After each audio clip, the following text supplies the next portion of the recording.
قصيدة في الحكمة. قصيدة يقول: قالوا علامك غادي اليوم شيبه. هذه هنا على الجرح جات. ايه. طيب.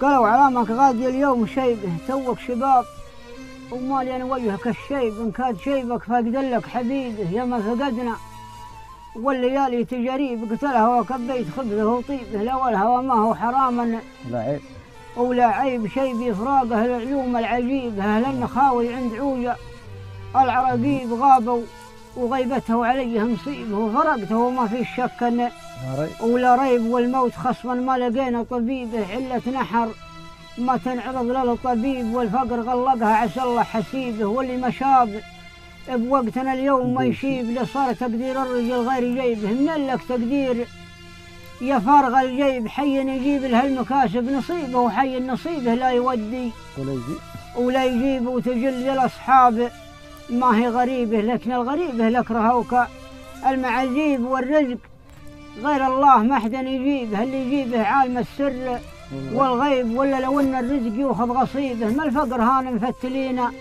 الشنيب، ولا كان حدته ظروفا صعيبه، على خطوشا ما تعرفه المواجيب، القل قطاع القريب وقريبه، ورجلا بلي مال كله عذريب، والمال يعطي الرجل طنخه وهيبه، ويقال له ذيبان وهو ولدي. صح لسانك والله. صح بدانك والله.